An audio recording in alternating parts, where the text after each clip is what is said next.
మూగ చెవిటి పిల్లల ఆశ్రమంలో ఒక ఆయన ఆ పిల్లల వినోదం కోసం కొన్ని ప్రశ్నలు బోర్డు మీద రాస్తున్నాడు. పిల్లలు హుషారుగా వాటికి జవాబులు రాస్తున్నారు.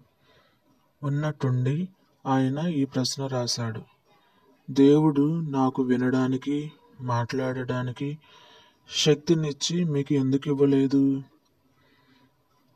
ఈ భయంకరమైన ప్రశ్న చెంపదెబ్బలాగా వాళ్ళ ముఖానికి తాకింది. ఎందుకు అనే ప్రశ్న వాళ్ళని ప్రతిమల్లాగా చేసేసింది. అంతలో ఒక చిన్న పాప లేచింది. ఆమె చిన్న పెదాలు వణుకుతున్నాయి. ఆమె కళ్ళలో నీళ్లు నిండుతున్నాయి. నేరుగా బోర్డు దగ్గరికి నడిచి చాక్ పీస్ని అందుకుంది.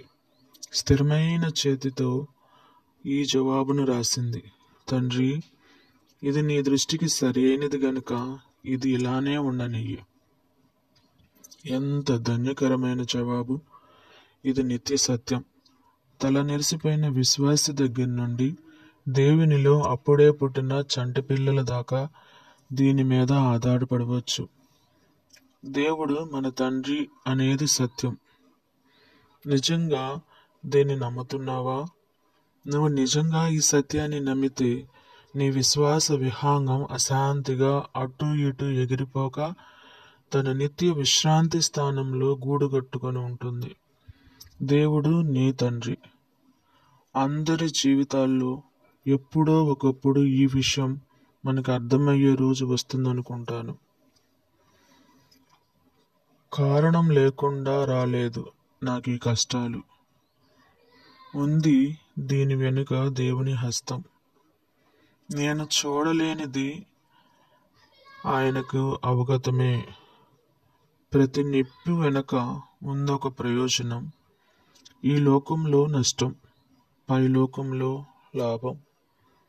అల్లిక వెనుక వైపంతా దారాలు, అల్లిబిల్లిగా ముందు వైపు అంతా అందంగా కళాకారుని కళలు పండిన కళ. ప్రభు, నువ్వు చిత్రకారుడివి. నీ ఆకారం ముద్రించు. నీ మహిమార్థం నా మీద.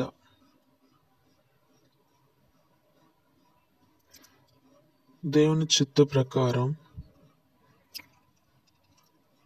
ఆయన నడవడికలో, ఆయన విశ్వాస్యతలో, ఆయన మన కొరకు ఏర్పాటు చేస్తున్న గొప్ప ప్రణాళికలో ఆయన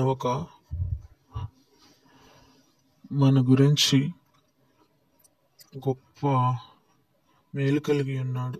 దాన్ని మనం పొందుదుముగాక. ఆమేన్.